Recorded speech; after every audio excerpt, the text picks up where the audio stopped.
So pertaining to my witchcraft testimony, homie, a lot of y'all keep mentioning the fact that I'm married. He keeps saying his wife, but he messing with this other woman.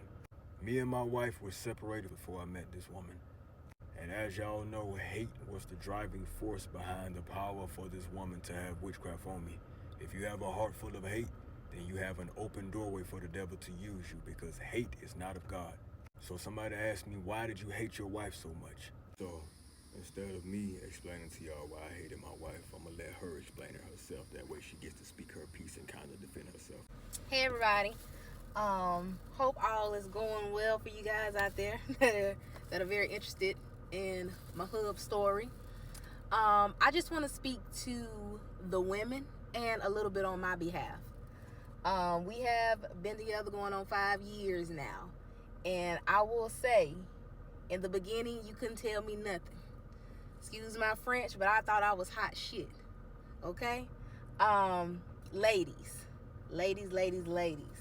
I need you to understand a couple things that don't make you wifey material. Being educated, being pretty, knowing how to cook, knowing how to clean, knowing how to upkeep yourself, and last but not least, having a low body count or keeping your legs closed. That does not make you wifey material. Because when you come together with someone, it's no longer just about you and what you provide. It's about y'all together as a union. And you need to understand that when you're with somebody, you're loving them in their love language, not what you would like somebody to love you as. But when you're communicating with your partner, you're communicating them in a way that they can understand. Communication without comprehension is miscommunication. There is no level of communication whatsoever. So we like to think of ourselves as the problem solvers, but ladies, sometimes we are the problem. I was hot-tempered. I was always on the defense. When he was coming to me, talking to me about issues that was bothering him, I would flip it around on how I feel. So, with that being the case, if you are aspiring to be a wife or newlyweds, whatever the case is, at any point in your relationship, it doesn't matter if it's new or y'all been together a while, never stop learning each other, never stop growing with each other, never stop listening to each other. If your significant other is bringing you a concern, they are not trying to create an argument, but provide a solution for the both of y'all. Both of y'all should be happy, not just one person serving the other and making sure that they're good and you're not checking in. Ladies, an ugly truth that we don't like to admit: if you can recognize when your man is cheating, you need to be able to recognize when your man is unhappy. And this is not to give the fellas an out. If your man is unhappy, you should be able to clock that before you clock another woman having his attention. So, I say this with love, ladies. Make sure your internal checklist is right before you're focused on the external. I love my wife, but I'm gonna keep it real. My wife was hyper independent. She was very much in touch with her masculine and not her feminine. She always had to be right. She always had to be heard. She didn't know how to keep her hands to herself. She could not take being corrected. It was her way or no way. She had a whole lot of ways and a whole lot of characteristics, man, that made it very, very difficult to be married to her. She did not want to take couples therapy, and the more I tried to talk to her, the more she disrespected me. So one day she had a vision that I was sleeping with a light-skinned woman in our bed.